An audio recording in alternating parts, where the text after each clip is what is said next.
Hello, welcome back to Rich Tech. Today you're going to have a look at this Magsafe 2 45 watt charger, which is appearing to be good in all aspects except right here. Again, another common damage to MacBook chargers, which happens next to these connectors or next to the junction right there. So how can you fix this, and can this work? Stay tuned.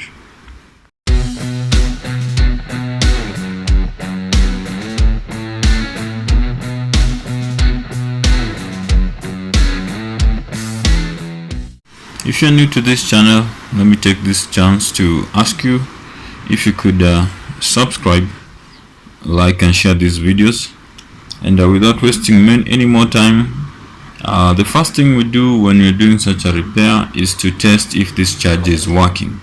So I'll connect it to my power supply right here. Power connected, and this other side, let's see if it works with our MacBook. And there we go. So the damage is limited to that portion, but the charger is working. Now to do this fix, to turn it from this to this, we only need two things: common razor, common super glue. Those are the only things you need, and this charger will have a new lease of life. Now there are two ways of repairing this kind of damage. The first way is to cut off this upper insulation near the junction, and then cut off this waste area. See, it's damaged, and then pull the remaining rubber insulation all the way up to that point, and that affix it with super glue. The next method you could use is to cut off this waste insulation and then remove it too from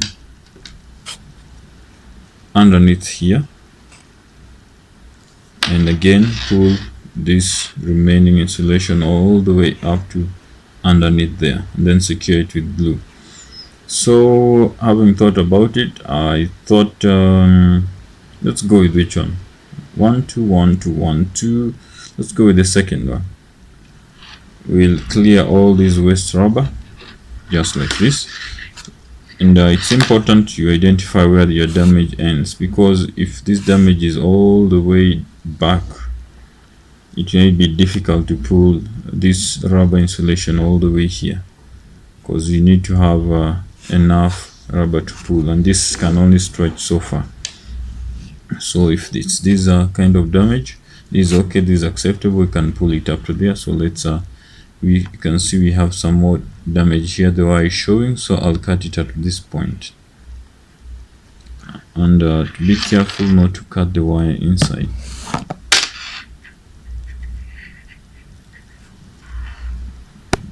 Once the cut is made, just pull it so that it breaks cleanly off.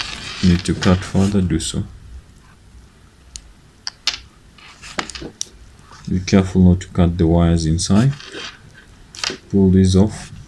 Now we can tear it off and peel it off. Remove the waste rubber insulation. This is waste. That's how our cable looks. That's a cable holder. Now we don't want this to be in the way, so we pull it back over the good piece of rubber insulation.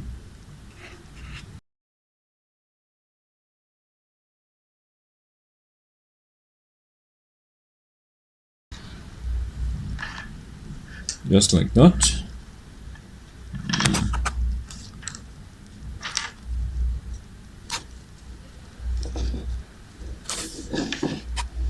So what makes this repair possible is the flexibility and elasticity of this rubber insulation. If it wasn't flexible or very elastic, we wouldn't be able to do this. Now while you are removing this rubber insulation, you'll see some wires will be cut and hung, so you need to, this we can remove so easily. Just cut them off.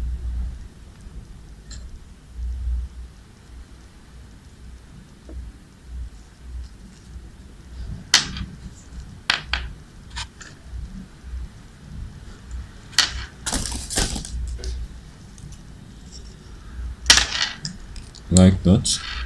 The remaining wires are well settled.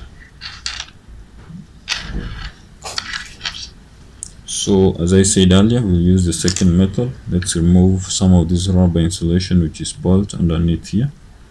We don't touch the outer insulation, we only remove what's inside there.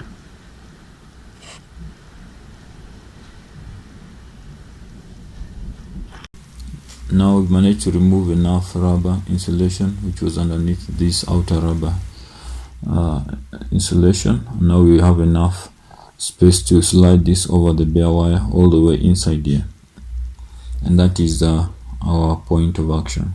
Now we'll pull this rubber insulation over this bare wire and making sure that the wires, the negative wires, are neat.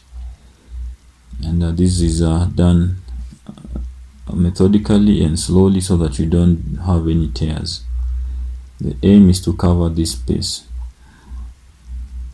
Now, if you continue doing that, the space will disappear, and slowly by slowly you will cover your wire. Ensure all the time that the wires inside are comfortable and neat. You don't need to hurry this up.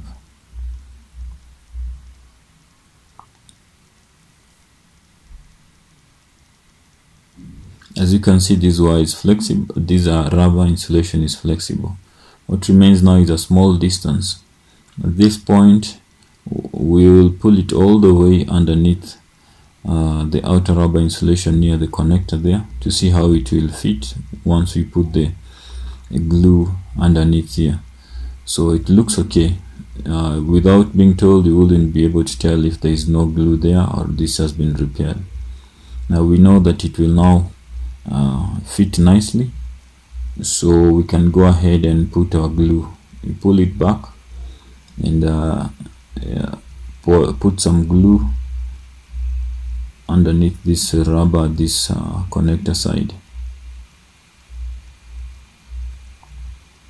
And now quickly we pull the rubber insulation underneath that other rubber insulation and squeeze it, being careful so that the glue doesn't stick to our fingers. And once you've done that, you can clean off the excess glue so that it doesn't stick there or remain there while it hasn't set yet.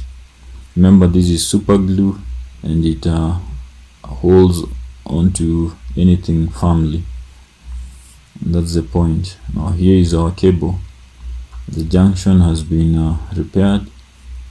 You cannot tell that it looked like this, and now it looks like this, and this is the point of doing the repair, to make it as real as it could have been.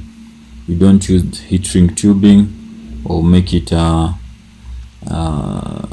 do a shoddy job of it.